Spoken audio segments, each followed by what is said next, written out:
Lors du dernier épisode, vous aviez le choix entre 3 options. Participer normalement à la séance de Ouija, faire bouger le verre, ou faire du bruit dans la vieille salle de jeu.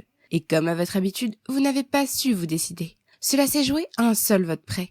Il faut croire que toutes les options vous intéressaient. Cependant, c'est donc d'un seul vote que la vieille salle de jeu a remporté la majorité. Je compte sur vous pour avoir un avis plus tranché pour les votes des prochains épisodes.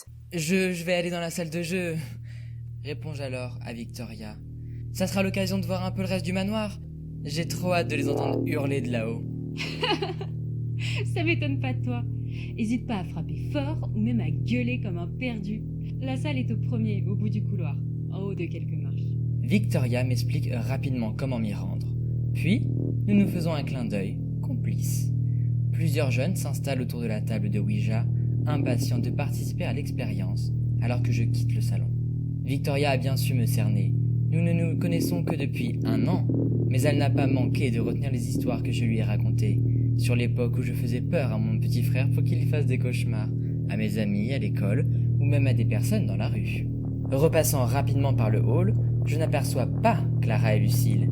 C'est plutôt dommage, car j'aurais payé sacrément cher pour les voir effrayés. L'escalier en marbre que j'emprunte me conduit au premier étage. Rapidement, je me retrouve absolument seul, à arpenter dans l'obscurité les couloirs intrigants de cet immense manoir. What do you want from me? What do you want from me? What are you wondering? Why do you know? Why are you scared to know? Au fur et à mesure que je m'enfonce dans l'étage, les bruits de la fête se font lointains. Un silence légèrement pesant s'installe tout autour de moi, au moment où ils disparaissent totalement. Une petite voix dans ma tête commence à regretter le choix que j'ai fait, tandis qu'une autre, beaucoup plus joyeuse, n'a qu'une hâte, jouer les esprits. Le couloir que j'arpente dessert plusieurs chambres du manoir parfaitement rangées, mais étonnamment vétustes. Alors que je continue ma progression, quelque chose m'étonne.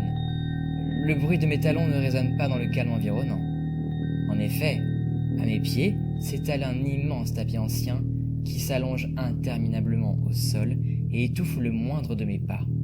Ce constat fait, je m'étonne pourtant d'entendre plus loin dans mon dos des pas de course brefs et légers. Mon imagination ou un invité curieux. Les instructions de Victoria me semblaient parfaitement claires et je les ai suivies à la lettre. Pourtant, la salle de jeu reste introuvable. Je déambule durant 5 bonnes minutes dans les couloirs sans parvenir à dénicher le petit escalier en bois qui y conduit. À un nouvel embarquement, une pendule massive fait résonner son tic-tac régulier dans une obscurité impénétrable.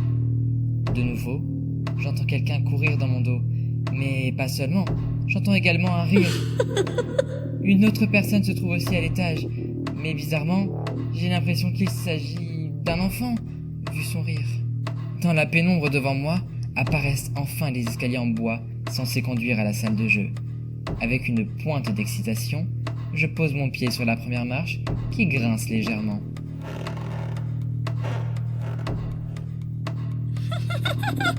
Le même rire, encore. J'ai l'impression qu'il se rapproche. Scrutant les ténèbres qui s'étendent dans le couloir, je ne vois rien, pas même une ombre. Le silence retombe aussitôt. Y a quelqu'un ? Aucune réponse, mais de nouveau, un gloussement. Cette fois, j'en suis sûr, c'est bien un enfant.